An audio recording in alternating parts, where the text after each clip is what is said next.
ಮಾಜಿ ಸಿಎಂ ಸಿದ್ದರಾಮಯ್ಯ ಅವರನ್ನ CM DK Shivakumar ಅವರ ಫ್ಯಾಮಿಲಿ ಭೇಟಿಯಾಯಿತು. ಇವತ್ತು ಸಿದ್ದರಾಮಯ್ಯ ಅವರ ನಿವಾಸದಲ್ಲಿ ಉಪಹಾರ ಸೇವನೆ ಮಾಡಿದ್ದಾರೆ. ಸಿಎಂ ಡಿಕೆ ಶಿವಕುಮಾರ್ ಅವರ ಫ್ಯಾಮಿಲಿ ಮಾಜಿ ಸಿಎಂ ಸಿದ್ದರಾಮಯ್ಯ ಅವರ ನಿವಾಸದಲ್ಲಿ ಉಪಹಾರ ಸೇವನೆ ಮಾಡಿದ್ದಾರೆ. ಪತ್ನಿ ಉಷಾ ಡಿಕೆ ಸುರೇಶ್ ಅವರ ಜೊತೆಯಲ್ಲಿ ಬ್ರೇಕ್ಫಾಸ್ಟ್ ಮಾಡಿದ್ರು. ಉಪ್ಪಿಟ್ಟು ಕೇಸರಿ ಬಾತ್ ಸವಿದಿದ್ರು ಡಿಕೆ ಶಿವಕುಮಾರ್ ಅವರ ಕುಟುಂಬ. ಸಿದ್ದರಾಮಯ್ಯ ಅವರ ಆಶೀರ್ವಾದವನ್ನ ಡಿಕೆ ಸುರೇಶ್ ಅವರು ಪಡೆದುಕೊಂಡಿದ್ದಾರೆ.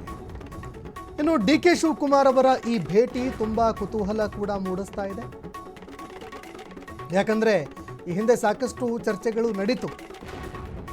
ಡಿಕೆ ಶಿವಕುಮಾರ್ ಅವರು ಸಿದ್ದರಾಮಯ್ಯ ಅವರನ್ನ ಸಂಪೂರ್ಣವಾಗಿ ಈಗ ಮರೆತು ಬಿಟ್ಟಿದ್ದಾರೆ, ಸೈಡ್ ಲೈನ್ ಮಾಡ್ತಾ ಇದ್ದಾರೆ, ಹಿಂದೆ ಇದ್ದಂತಹ ಗೌರವ ಈಗ ಉಳಿದಿಲ್ಲ, ಹಾಗೆ ಹೀಗೆ ಅಂತ ಸಾಕಷ್ಟು ಚರ್ಚೆಗಳಾಯಿತು. ಅದು ಬೇರೆ. ಈಗ ಇದೆಲ್ಲವನ್ನೂ ಕೂಡ ಡಿಕೆ ಶಿವಕುಮಾರ್ ಅವರು ಸುಳ್ಳಾಗಿಸಿದ್ದಾರೆ. ಸಿದ್ದರಾಮಯ್ಯ ಅವರ ನಿವಾಸಕ್ಕೆ ಭೇಟಿ ಕೊಟ್ಟರು. ಇದೇ ವೇಳೆ ಸಿದ್ದರಾಮಯ್ಯನವರ ಆಶೀರ್ವಾದವನ್ನು ಡಿಕೆ ಸುರೇಶ್ ಅವರು ಕೂಡ ಪಡ್ಕೊಂಡಿದ್ದಾರೆ.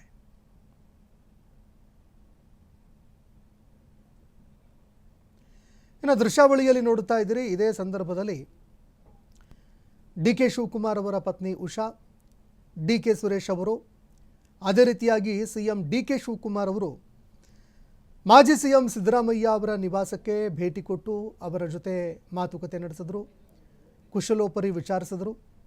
ಅದೇ ರೀತಿಯಾಗಿ ಉಪಹಾರ ಕೂಡ ಇವತ್ತು ಸೇವನೆ ಮಾಡಿದ್ದಾರೆ.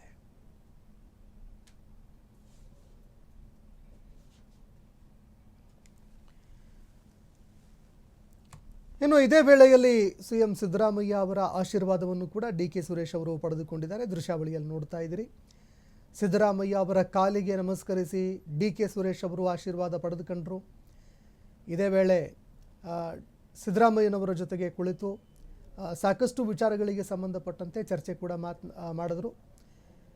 ಸದ್ಯಕ್ಕೆ ನಡೀತಾ ಇರುವಂತಹ ವಿದ್ಯಮಾನಗಳ ಬಗ್ಗೆ ಚರ್ಚೆ ನಡೀತು. ಅದೇ ರೀತಿಯಾಗಿ ಅವರ ಆರೋಗ್ಯವನ್ನು ಕೂಡ ವಿಚಾರಿಸಿದ್ರು.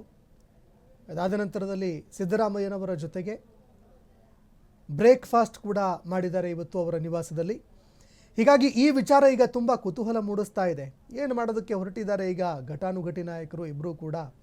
ಇಬ್ಬರ ನಡುವೆ ಮುನಿಸಿತ್ತು ಅನ್ನುವಂತಹ ವಿಚಾರಕ್ಕೆ ಸಂಬಂಧಪಟ್ಟಂತೆ ಸಾಕಷ್ಟು ಚರ್ಚೆಗಳು ನಡೀತು. ಆದರೆ ಅಂಥದ್ದೇನಿಲ್ಲ, ನಮ್ಮಿಬ್ಬರ ನಡುವೆ ಯಾವುದೇ ವೈಮನಸ್ಸಿಲ್ಲ ಅನ್ನುವಂಥದ್ದನ್ನು ಡಿ ಕೆ ಸುರೇಶ್ ಅವರು ಹಾಗೂ ಡಿ ಕೆ ಶಿವಕುಮಾರ್ ಅವರು ಇವತ್ತು ಈ ಒಂದು ಬ್ರೇಕ್ಫಾಸ್ಟ್ ಮೀಟಿಂಗ್ ಮೂಲಕವಾಗಿ ಸಾಬೀತುಪಡಿಸಿದ್ದಾರೆ. ಹೀಗಾಗಿ ಯಾವ ವಿಚಾರಗಳಿಗೆ ಸಂಬಂಧಪಟ್ಟಂತೆ ಚರ್ಚೆ ಆಗಿದೆ ಅನ್ನುವಂಥದ್ದು ಕೂಡ ನೋಡಬೇಕಾಗತ್ತೆ. ಇದು ರಾಜ್ಯ ರಾಜಕಾರಣದಲ್ಲಿ ಯಾವ ರೀತಿಯ ಒಂದು ವಿದ್ಯಮಾನಗಳಿಗೆ, ಬೆಳವಣಿಗೆಗಳಿಗೆ ಕಾರಣವಾಗುತ್ತೆ ಅನ್ನುವಂಥದ್ದನ್ನು ನೋಡಬೇಕಾಗತ್ತೆ.